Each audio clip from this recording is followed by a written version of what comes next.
In Joe Biden's America, a young mom cannot go out for a morning run without fearing for her life. And in Joe Biden's America, crime rates are so high, you can't even leave your house without worrying about your safety.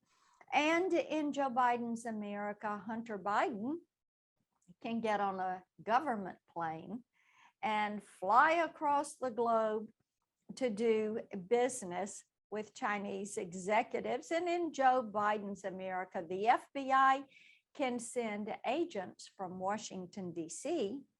to Mar-a-Lago to try to take down Donald Trump. So this is the world we are living in as I speak. And my next guest is a retired FBI supervisor over special agents.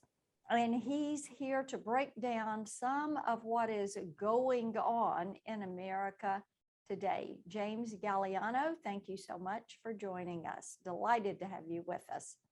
Senator, thanks for having me. I'm looking forward to the conversation. I appreciate that. You know, when I talk to Tennesseans, one of the top issues that they're talking about is crime and what is happening in our cities, in our communities. And in Memphis, of course, we have had a rising crime rate and just a series of events that are horrific.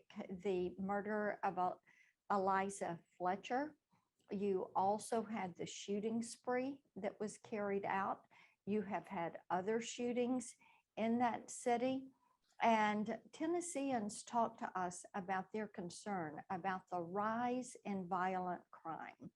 So talk to me a little bit about how soft on crime policies have affected this rise in violent crime, and what's the relationship there?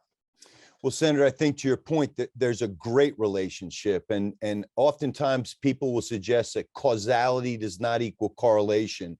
I'm studying this right now as a doctoral candidate at St. John's University in Queens. I'm looking at across a 20-year period in New York City, what is the cause of crime and crime reduction? I was a brand new baby FBI agent in 1991. I came from Decatur, Georgia, ended up in New York City. I know my accent it kind of belies the fact that I am a Southerner, but I got to New York in 1991. At that point in time, there were 2,262 homicides in a city of 8.4 million people. In 2016, when I retired from the FBI, and you pointed this out at the top, I spent 25 years in the FBI. We had reduced, and when I say we, the grand NYPD, federal law enforcement writ large, we had reduced homicides in New York City to under 300. That's still 300 too much. But here's the problem, and you pointed it out. It's the fact that in 2020, during the election cycle, the current president and many of his Democratic cohorts want to play footsies with the people that believe that defunding the police is the answer. I know that President Biden now is speaking out and talking about we've got to fund the police. That's not what he did in 2020. The fact that we are demonizing the police, we are depolicing, we're looking at decarceration, which means emptying the prisons out, and we're reimagining public safety. Senator, I'll give this to you, and you know this as well in Tennessee. It's the same in New York City where I am now. We're making a huge mistake. It takes a while for the pendulum to course correct, but Senator, things are going to get worse before they get better. And I think that getting worse is something that concerns people. And so many times I will talk with law enforcement in Tennessee, which I did last week, and they talk about how the rhetoric on the national scale, where people are turning on their TVs and hearing this defund the police rhetoric, affects the police in your community because it emboldens people that want to strike out or lash out at the police. They consider it to be acceptable behavior. Is that what you found? Yes, ma'am. So let's talk about the 3 R's: recruitment, retention, and retirements. We are seeing retirements at the law enforcement level that we have not seen since the 60s and the 70s. We're having trouble recruiting people.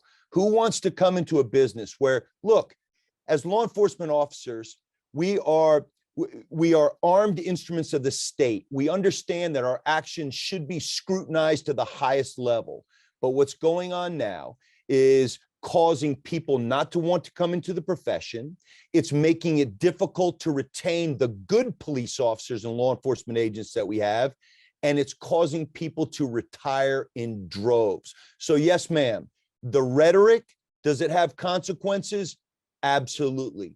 Who possibly would want to tell their children right now, go into the FBI, go into law enforcement? No one's going to do that because they know that the government writ large doesn't have their backs.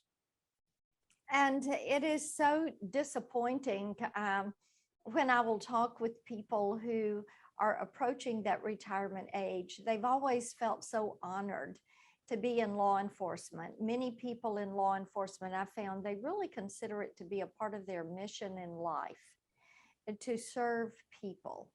And they're just so disappointed with some of the rhetoric that they hear now. So I join you in hoping that that will change so that those recruitment numbers will pick up and that people will stay with law enforcement as their profession and work longer up to a retirement age.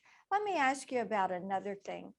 You can't turn on the TV without hearing about fentanyl in the schools and in the communities. And of course, that has to do with that open southern border. I say every town's a border town, every state is a border state. When you look at this issue of the open southern border and drugs that are coming into the communities, what differently could be done by federal law enforcement on this issue? So, Madam Senator, I have a kind of a unique perspective. So as an FBI agent late in my career, I was sent to Spanish language training with the State Department down at the Foreign Service Institute. And I was posted as the deputy legal attaché and then the acting legal attaché for a year and a half down in Mexico City. So I had all of Mexico, all 32 states underneath my control in regards to the federal government in the United States. Now, I'll say this. We have two major borders. The Canadian border is 5,000 miles. The southern border that you refer to is 2,000 miles. And the fact that people think that this is all about migrants that are just coming here for a better life. Yes, that is a piece of it. We all acknowledge that. The concern from the FBI, and again, I'm going back to 2016 when I retired, but I believe it's still the same now. It wasn't those hungry, poor migrants that were trying to cross the border. It was the fact that bad state actors, whether they're Iran, North Korea, China, Moscow, they could send people into Cozumel, into Playa del Carmen, into Acapulco, into any of those kind of those border areas and those resort towns, and then they could matriculate up through the border. And when you have a porous border, and Senator, you speak out about this all the time, it's not the migrant families that want to come here for a better life that we're concerned about. It's the fact that everybody gets in. You talked about fentanyl. That is killing more Americans right now than damn near anything. So yes, ma'am, I'm on board with this. Securing our border and making sure that we stop the flow of drugs and that we do not allow our border to be permeable, and it is absolutely permeable right now, will make a difference. And it is something that our law enforcement is on the front line fighting these cartels and these drug traffickers and these human traffickers and these sex traffickers, because all of these issues are ending up on our city streets. And people also see the drugs making their way into the gangs and the gangs carrying out crimes, burglaries, violence that are in our communities. Turning to the FBI, I can't let you go without talking about these issues around the FBI. Tim Tebow has resigned. There are a couple of other FBI agents that are, I think, heading for the exits, and it's all around the suppression of information around Hunter Biden. How should this issue be handled with Hunter's laptop, and what kind of fallout do you think is going to come from how there's this admission of suppression of information? So, Madam Senator, it's up to you and people like Senator Grassley and Representative Jordan. Don't let this go. Be pit bulls and hanging on to this. And here's what I'm going to say. The FBI is an organization of 36,000 employees, 12,000 special agents. It's been around since 1908. It is the best, the premier law enforcement agency, not in this country, in the world. What happened in 2016 boils the blood of people like me and other retired agents that know we're better than this. It's not the agency writ large. We have to be very careful and make sure that we're not besmirching the men and the women that are out there doing God's work. It is people at the top that work on the 7th floor at FBI headquarters. The FBI director, just like the Attorney General, they are political appointees.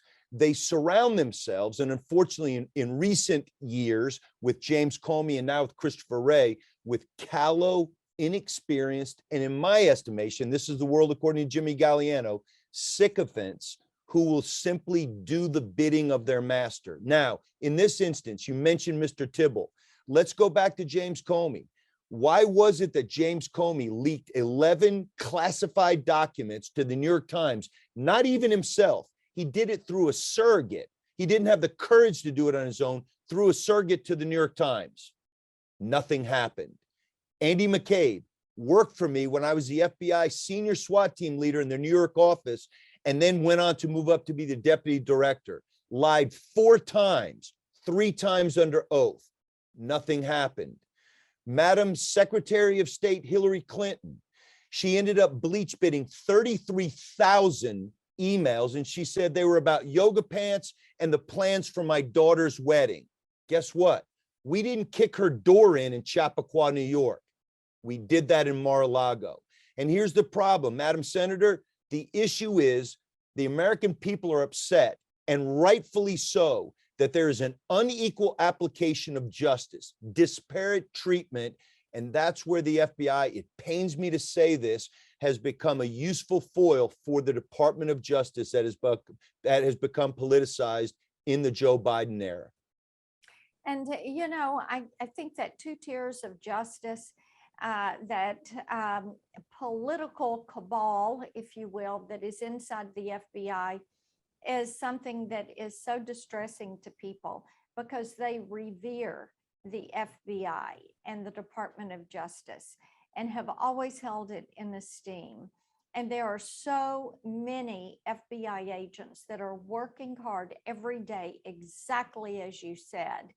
And it really does sully the reputation when you have that political cabal that is there using their power and their information to carry out a political agenda. Well, I know that our unmuted audience is going to want to keep up with you. You are on Twitter at James A. Gagliano. And of course, you're always going to find me on social media at Marsha Blackburn. Thank you so much for joining me today. Thanks for having me, Senator. Absolutely. Take care.